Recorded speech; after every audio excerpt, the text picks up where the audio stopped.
Hello, everybody. Thank you so much for coming out this afternoon. I feel really loved just to see like a lot of familiar faces in this room right now.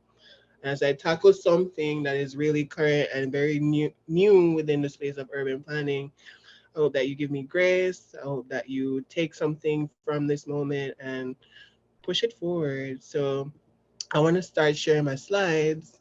All right. So for me, I have to like start with just like my background and like spatially the places that I've lived in. Um, so I call it being American, being Jamaican, being Jamaican American, and those are very different conditions and like what it means to be an American, what it means to be Jamaican. I was born here, in Queens, New York. Shout outs to Queens.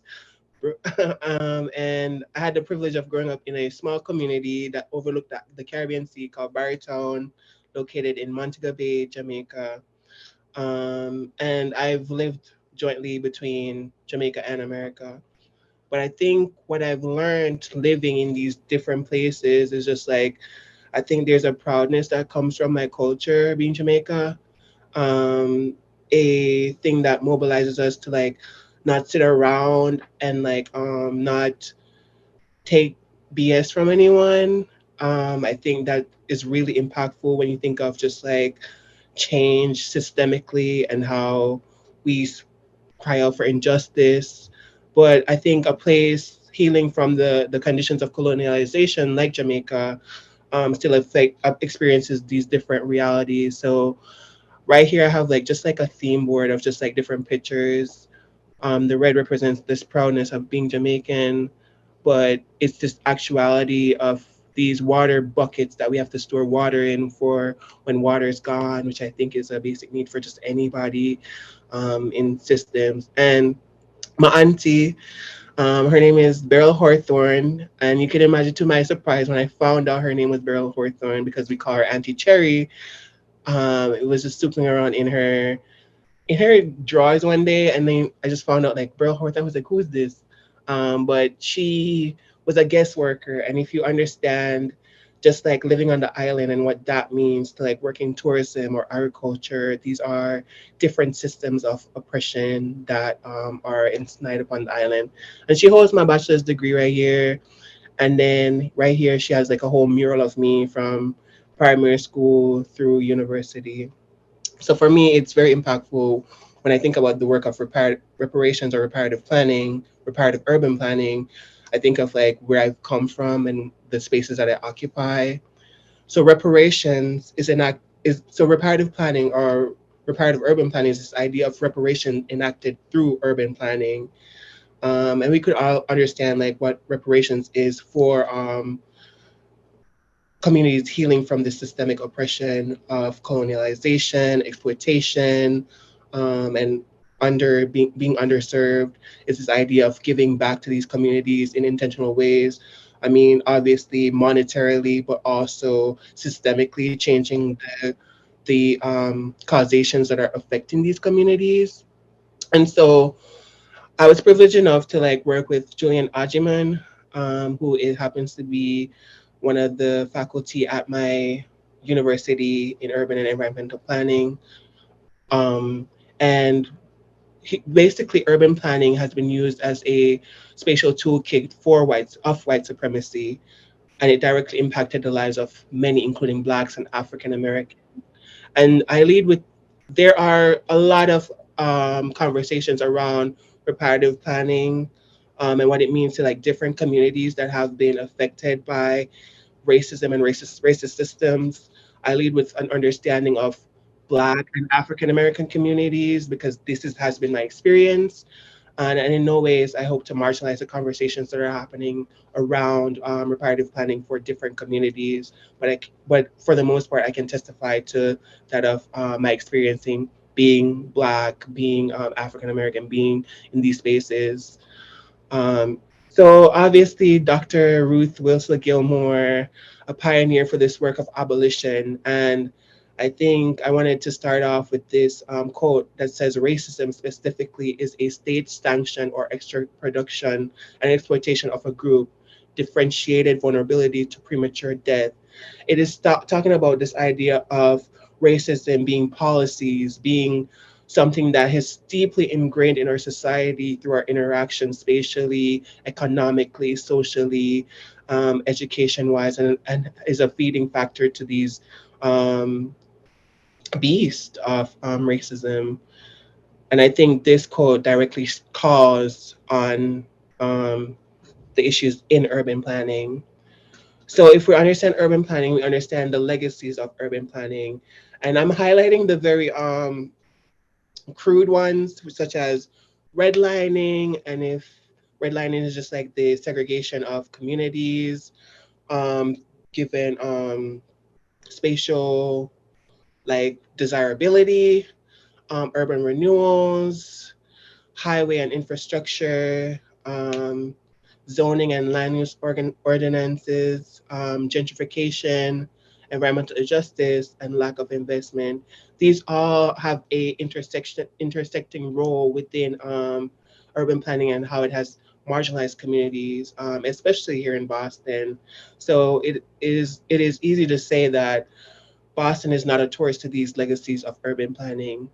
When you look at redlining and in the 1938s, or specifically the 1930s, when Jewish community was moving out of Roxbury, and in came like the West Indians, which are people from the Caribbean diaspora, and the Black Americans. They're put in these spatial locations and segregated and experiencing these harsh realities of racism.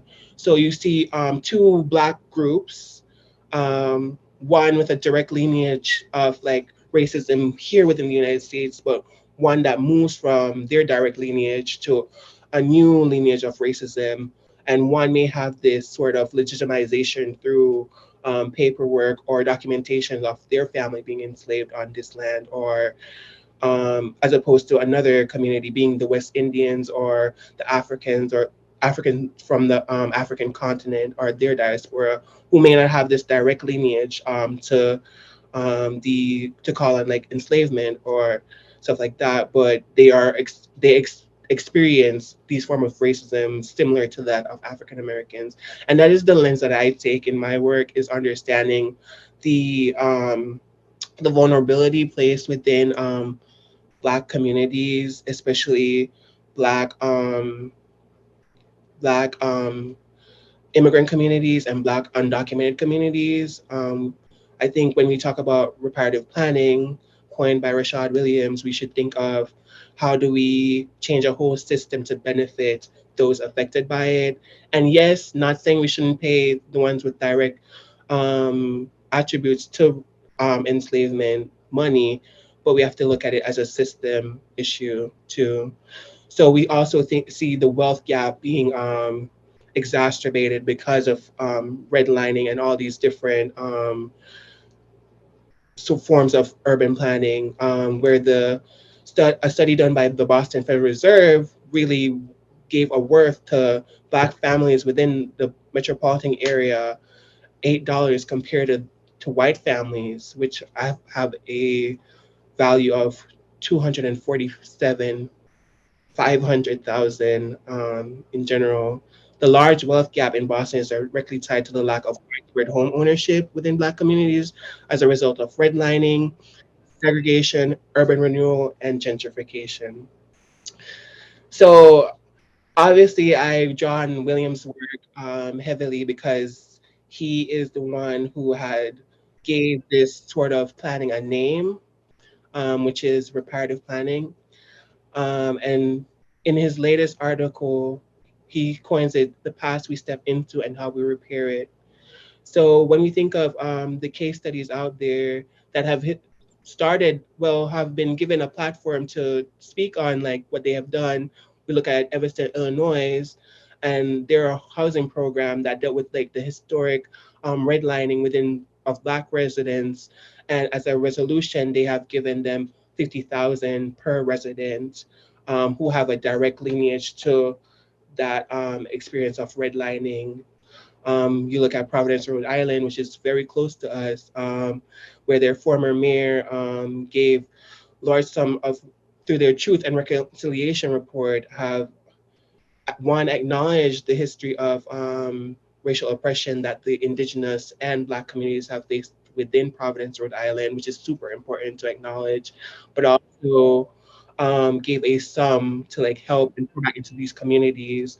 And for me, I really like this idea because of how near it is to Boston and Detroit, Michigan. If we understand just like the complex issues within Detroit and the state of Michigan, in their comprehensive plan, looking at the case studies of Evanston and Georgetown, they enacted something that I feel, if led correctly for just its municipality, is one that testifies to the or attests to a complete repair for its communities, not only Black communities but low socioeconomic communities, different racial groups within the Michigan area.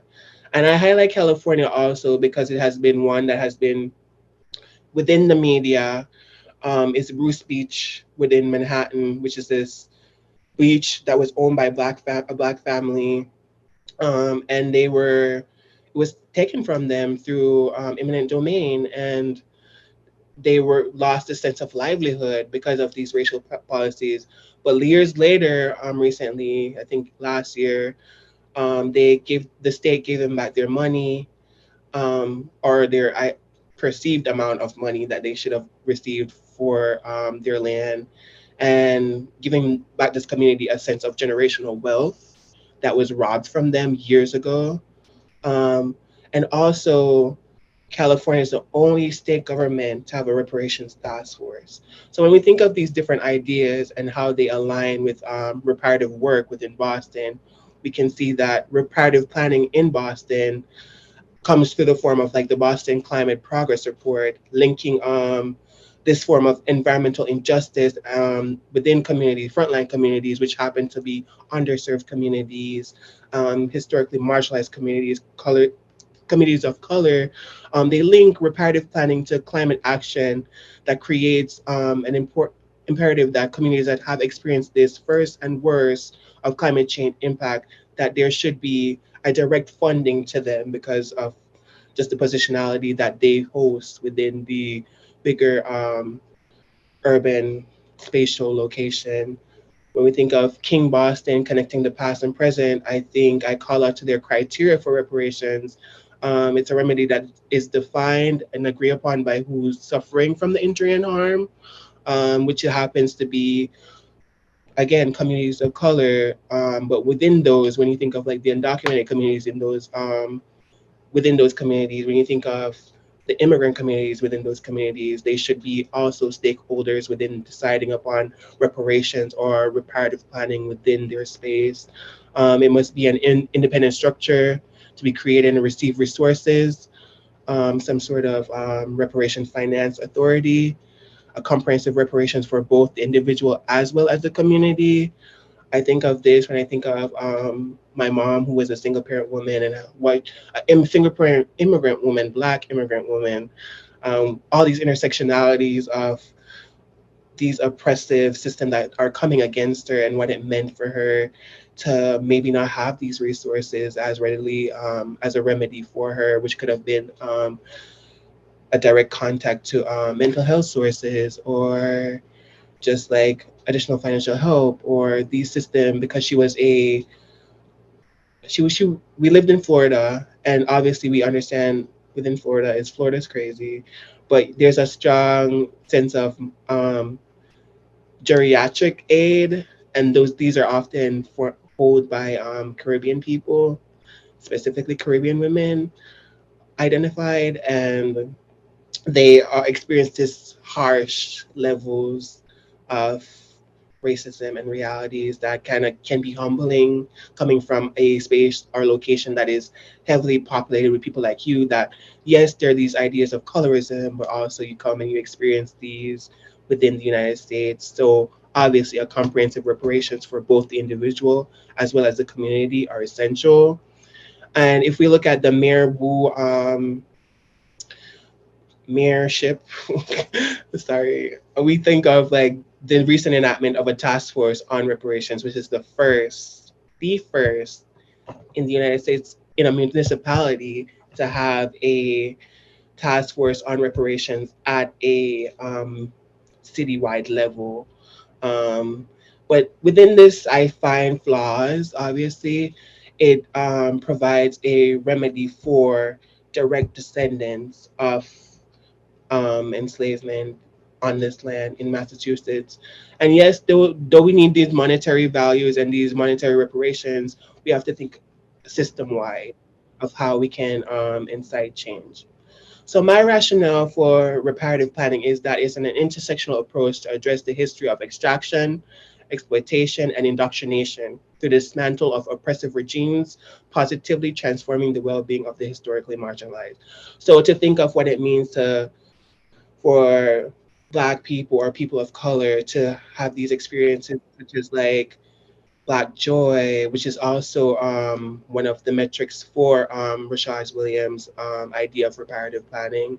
What do we think of being able to be easy? You know, like what it means to like play golf and be Black, or what does it mean to like occupy spaces that we are so pushed from, that we are in, but we're still removed from when we think of country clubs, when we think of access to mental health care, or when we think of like hospital bills. I think it's something that I think of often because I'm always scared if I have like, so I have asthma, and obviously the weather has been really weird with the smokes.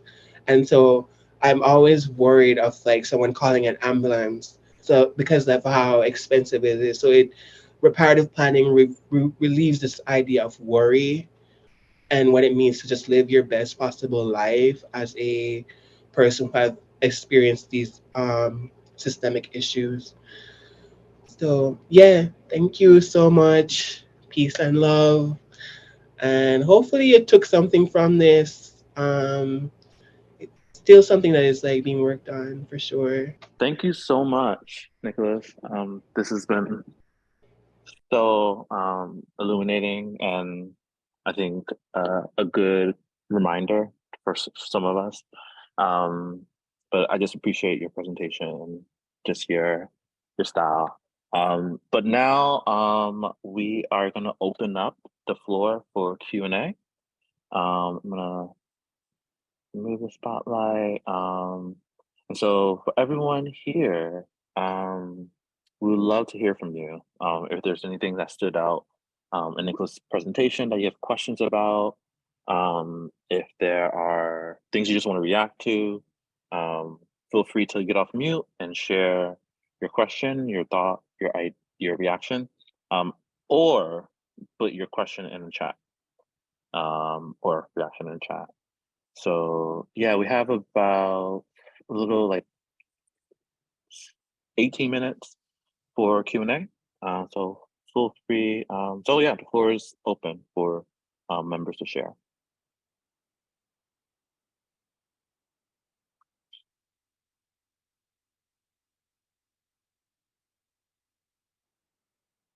Go for it, Amber. Thank you. This my question's for Nick. So I was really impressed, not only by like the design and like the slide that you presented to kind of help us follow along, but I had a question about how to make these kind of reparational changes in the South. Because you noted like California, for example, and what they're doing, or like the proposals that are being, talked about around the country, but I've never heard of that in the South. And so I was curious, like, do you think it would be more impactful at the city level, at the more like county level, the broader local level, or I mean, the state level is kind of hard because most of the states are swing states and leaning red. But yeah, what's your take on that, on how to bring that to the South? Thank you, Amber. I think the South is so interesting.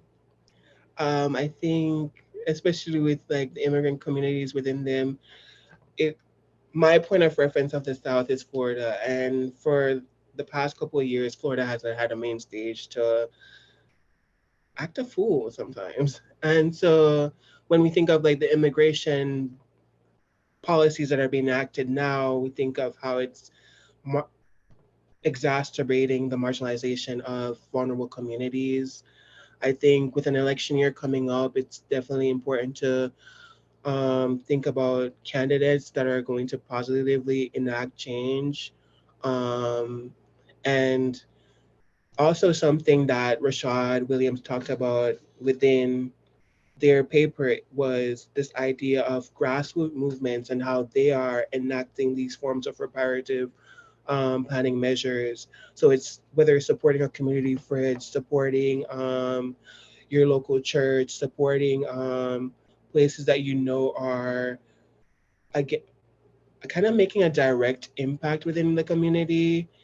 Um, Again, it's just definitely being mindful of just the candidates we're voting for too as we move forward in this election year.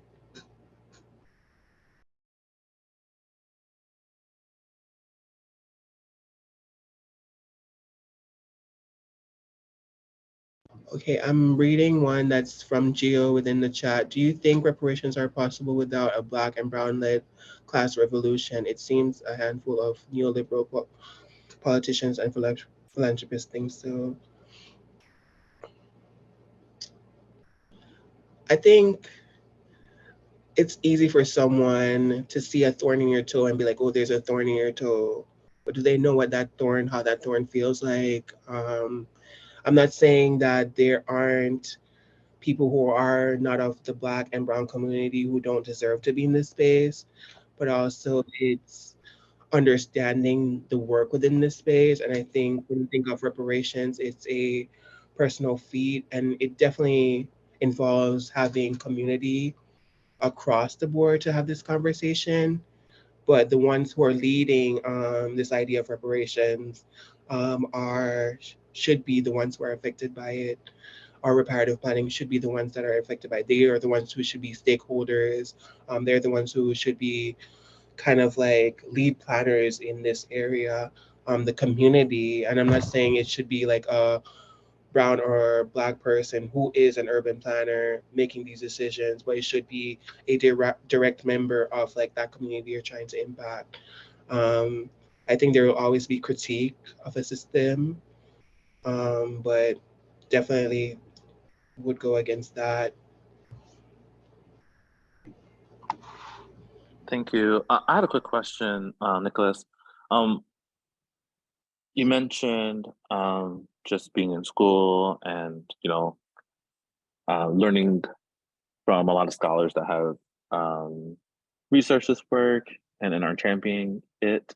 What is your sense of like how these frameworks are being incorporated into urban planning curriculum, like nationally or globally? Like, is this sort of reparative planning like consideration for the next generation of planners? Are they thinking and you know sort of uh, yeah, thinking and reflecting on sort of how to really transform our systems to better support our people, or do you feel like this is continues to be like a niche focus within the sector that only certain like black and brown people are championing, but we're not seeing like the sector and the discipline of this work really, or the people that like are experts at this really um, um, honoring it and accepting this as like a next phase and a next um, consideration for our new economy. Yeah, I hear what you're saying, and I look at it as urban planning before COVID and urban planning post COVID. And what did that mean when these ideas of defund the police, abolition, like what did that mean? Met with these like very harsh, because we faced a lot of harsh realities in 2020, if I'm being very honest. And it's this idea of what does that mean to be a planner pre and post 2020. I think because it's an up and coming area of an up and coming named area. I don't feel like it's new. I just feel like it just has a name now that people can identify with, that people can um, be more palatable as opposed to reparations, because people have a very interesting way of charging the idea of reparations. Um, but yeah, I think the conversations being had and being in a planning program that has afforded me the opportunity to like think critically and in like conversational wise, and like the conversations I'm having with my peers, I think we are having these conversations of reparative planning and what does it look like intersectionally, what does it look like specifically to our communities. Do I feel like it's a shout?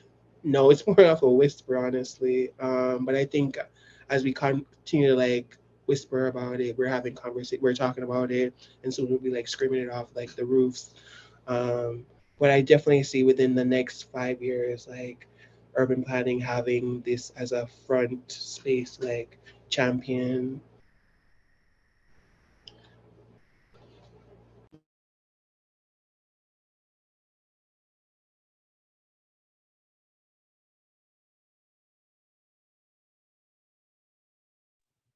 If there's time for one more question, I was just gonna ask a follow-up, Nick. Um, I was just gonna say, how do you think you can tie this movement for reparative justice with other social movements that are like appealing to non-people of color, so like more white people, more like, or even not just only white people, but like middle class individuals who may feel comfortable where they're at and complacent with where they're at, right? And they might care more about like, you know, jobs or climate change or something like that. Like, how can we like make this also urgent to them, you know, or do you feel like we don't need to make it urgent for them? It's urgent for everybody. Even the ones that are so far removed from like the actualities because of what capitalism has afforded them, such as comfort and lux, um, is still a reality that we all face. Um, I think how do we make it advertise like in a cute way for them to like want to be a part of? I I think it's being very direct. I think gone are the days when we have to put something in a box, wrap the box, put a bow on the box, and present it into like oh my God, please take this with consideration type way. I think calling it as it is, like it's now, climate change is now, it affects Black and Brown communities and low socioeconomic communities in the same regard that it's affecting everybody. Like, I mean, it's very hot outside, obviously. But yeah. Thanks, Nick. Yeah, definitely feel free to throw in any more questions folks have. Do want to just like pull up some love in the chat for you, Nick, Nicholas. I have Camille said that they have to go, but wonderful presentation. Thank you for the work you do. Um, and Abdul says, I can say I've been meeting more planners with knowledge of reparative planning and solidarity economies and municipal practice, including myself, myself included as a new planner at the BPDA. Chelsea noted, have to hop on. This was a great, Nicholas. Thank you for inviting me. Um, Naomi noted, Olufemi Twawi has a book on a reparative approach to climate change that helps make the bridge. And Mary has a question about space making. Mary, do you want to offer your question? Yeah, I was wondering about um in regards to like construction of space and like the design of space, how you see reparative planning pop up. Um, I'm wondering, especially in like in talking, I think you earlier talked about like Black joy and making sure that we're creating spaces where that's happening. And so just like a little bit more interested in like the actual design and structure of spaces that you see where that happens. and that can be models, if that makes sense. I think for me, it would have to stem from growing up on an island and that experience of being Black on an island, where everything within my community reflected me. Um, I think when we think of creating those spaces, we think of just even the music that you hear as you're walking by. What does it mean to create a space like that? What does it mean to like have one of those easy Sunday mornings of just living in your truth and experience? Um, I think definitely spatially a case study.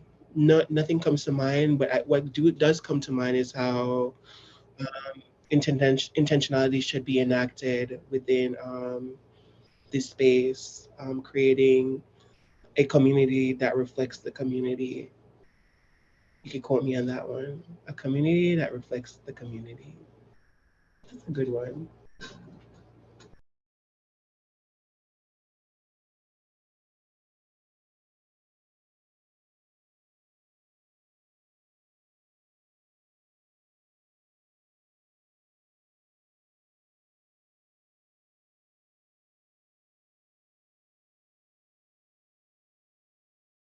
Oh, can I ask a follow-up on that? Yes. I guess what I like, I struggle with is, because we've experienced so much like violence in regards to how we understand space and structure and how to exist. And so even in Jamaica and other places that like where that's still a reality. And so I'm like, I'm still like, I just want to push a little bit more to get at like what what does that really look like, or what does that, I don't know if that makes sense. But like, Yeah. What I'm like, hearing is this idea of like moving as close to a utopia as we possibly can for different spaces. If that's what you're trying to say. Is that what you're trying to say? yeah. I don't know. I think perfection is hard to accomplish, especially when you have these conditions that want us to feel better than someone. And it's just like human nature, obviously, to want to feel better or want to be in a better situation than the next person.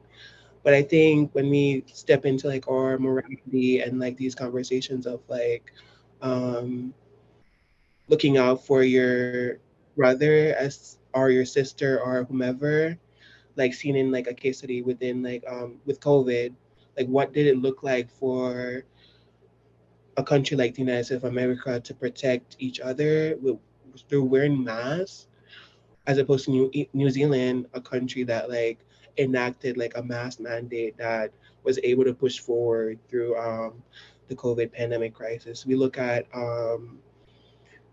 what does it look like when shit really hits the fan, to prescribe these ordinances for a forward movement, and what does it look like for communities affected by it to create change within their own community, what it look like for churches or food pantries to like be popped up and like serve the community.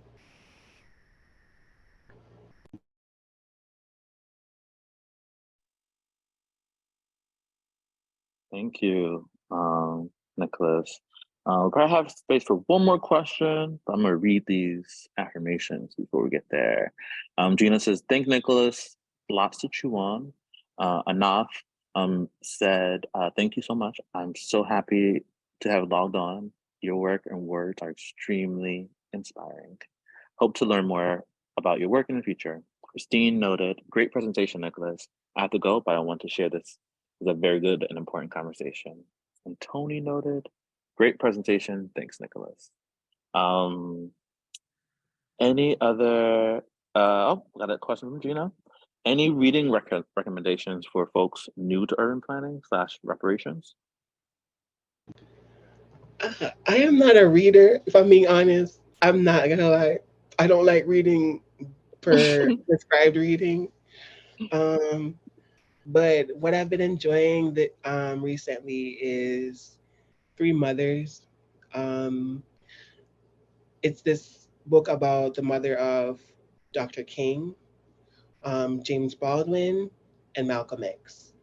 And it talks about what it meant to be a Black mother within these different changes, because all their mothers, their children died before their mothers within their lifespan, and what did it mean for them to move on. So I think stories of perseverance, as opposed to like these larger theoretical concepts, where you're able to see this direct impact within your life. Because when I read it, I think of, okay, what were the systems that could have been enacted for my mother, or what were the systems that could have been enacted for people that I know, or what are the lack thereof? What does it mean to, like, even though you're experiencing this, still move on?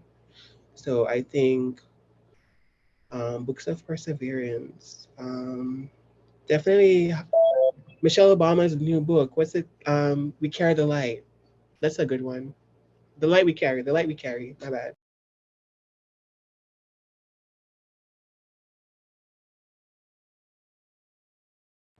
And also, like, if we're gonna be talk about certain books like Color of Law, I think that's a interesting one to, or Sacred Civics.